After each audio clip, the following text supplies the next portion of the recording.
Some heroes don't wear capes. Some simply hold the door.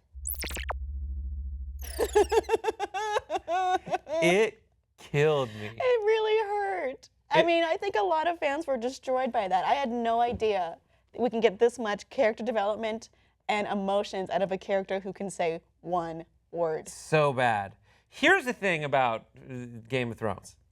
You should always feel scared when you get scenes as a minor character that develop your character a lot in a short period of time. Like if you're introducing like past this happened to, I mean, if we're talking about Hodor, we can talk about like the Little Princess, where it was like here's and like Aegon Targaryen or whatever the Night's Watch old man. Aemon Targaryen. Aegon is the one who became king. Oh, if there are people who have those moments where I was just some guy, and now it's like you get the pages as an actor, and it's like way longer than you're used to. Like that's never a good sign. Oh, it hurts so much. You will almost certainly perish. So, way to go, Bran.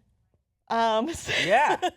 Who was I talking to that was like, this is, Norma, I think she's like, it's just Bran's responsibility that everything has gone wrong. Everything has gone wrong. The three-eyed raven's gone, the children. The whole show. Yeah.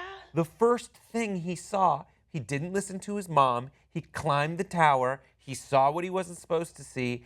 And that was the beginning of everything that went wrong in Westeros. Yes. And now they said, you're not ready for the thing. And he did the thing. He touched the root, was not ready, got everyone killed. That's when my parents were like, don't touch the root until you're of age.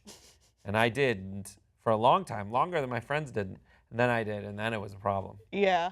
Yeah, but that's all I wanted this one to do. hurt a lot. There's people already extrapolating how this happens, how Bran is simultaneously in the present and the past, and he's connected to Hodor in the present, which is working around in the past, so past Hodor can see old Hodor and know what's going on and hear Mira. It's very convoluted, but I think it works. It's just like it's breaking his brain, essentially.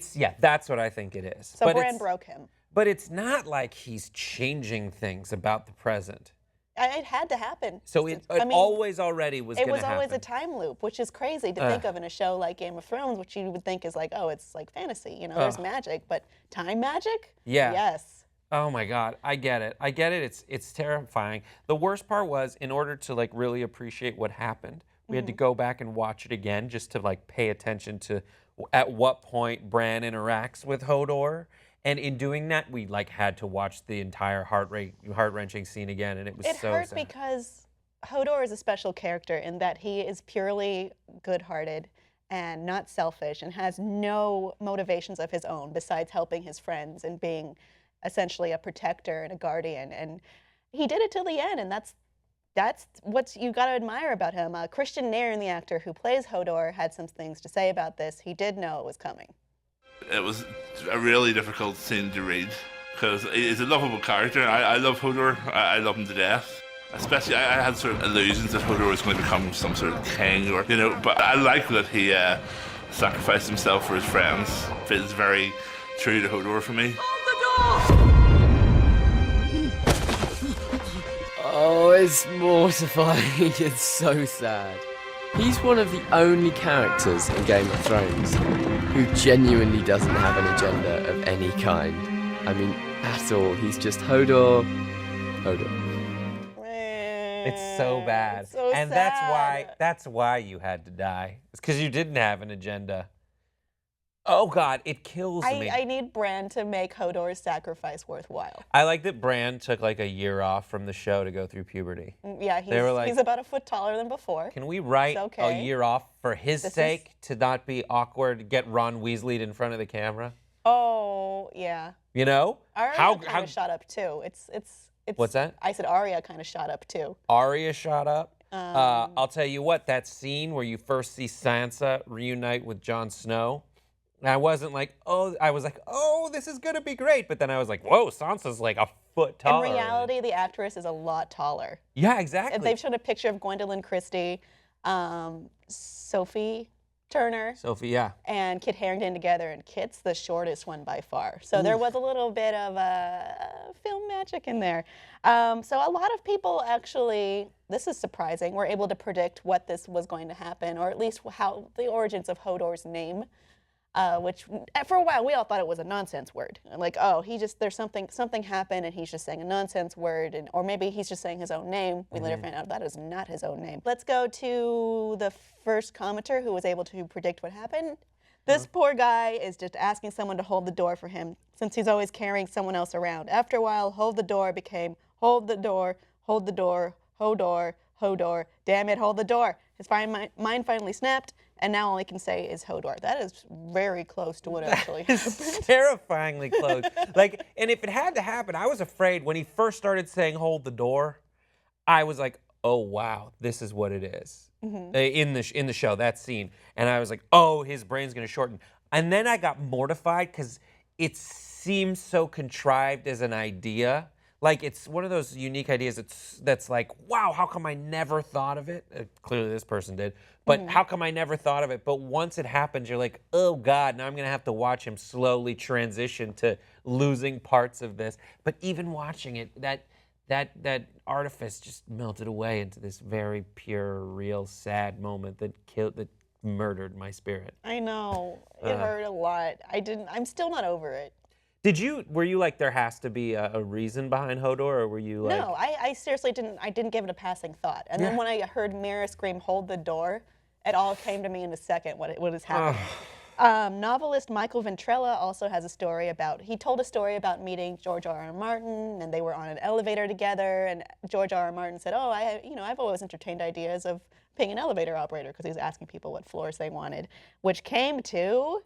I was thinking about your comment about wanting to be an elevator operator. It's clear to me now that Hodor is short for hold the door. Martin laughing, you don't know how close to the truth you are. Oh, God. Yeah. And there's Michael Ventrella, why did you not shout this from the rooftops? I mean, at the time, there's all kinds of Game of Thrones theories, right? I mean, we're not all shouting them all except for R plus L equals J. What? I'll tell you later. Oh, yeah. Wink. Yeah, okay. now I know. There's one more person who has a claim that they threw us all together right away. It came from a Song of Ice and Fire subreddit. One commentator said, Hodor is actually Aegon Targaryen. Basically, when Gregor is coming for Elia and the baby, she yells for the guards to hold the door. As Gregor gets even closer, she gets so frantic it becomes Hodor, then Hodor. Before finally the last thing Aegon/Hodor hears before his head was dashed against the wall, causing serious brain damage, and the trauma was Hodor. That's he's not Aegon Targaryen, but still close, right? Still close. Three people kind of nailed this. Yeah. That is the equivalent of, like, if you took a bunch of monkeys bashing on typewriters. One of them's eventually going to write Hamlet, right? Yeah, and one's going to be like, oh, well, Hodor is hold the door. Apparently 3 of them will. Well, thank you for comparing Game of Thrones fans to monkeys. Hey, you know audience, what? I know we're all kind of sad about this, right? And by kind, I mean devastated. Yeah, as in like devastated, as in just like monkeys. Like I was willing to hurl my feces at the camera. I needed a minute after this episode to just sit down and go, oh, it's not fair. Yeah, right before you. But the next thing I did with my girlfriend was to go through those, like, okay, what are the rules of time travel in this universe? Mm-hmm. What are they? Are they? No, you're not changing anything. Oh my God, this opens up the Yes, you can change things. But can you? He directly changed Hodor. I mean, he changed Hodor, but not in a way that like he didn't change Hodor in a way that like now the tree's not there. Now Hodor's like set it like because he didn't go totally back in time different. to affect the tree. He went back in time to affect Hodor, which, as he's known his whole life for him to be this way. So you could argue that this is the timeline that needed to happen. Maybe it was always Bran's destiny to do this. Right, but that's different from like Bran disappears into his thoughts, reemerges into like the present, you know, when he not wargs or whatever. I think he can at least have a little bit of effect, because remember in the first scene when he saw Ned and he was like, "Father," and he went, "Huh?" Yes, exactly. But when he comes back awake afterwards, things aren't different to when maybe he went there's under. No butterfly effect type thing. That's what I'm saying. But that's all I'm saying is just like it's not that kind of time travel where like Where Bill Marty and Ted are McFly's going to go parents back and don't hide get the keys. together as Yeah, teenagers. exactly. And he doesn't exist. Yeah, it's not that kind of time All travel. right. So Game of Thrones and Back to the Future, not in the same universe. Confirmed. We got that at least. Audience, how did you say goodbye to this character? I know it broke a lot of us inside, and I am there for you, and I hope we can be there for each other in the comments. Please leave them below, and please be sure to subscribe. And hey, check us out on Facebook to watch this shit happen live.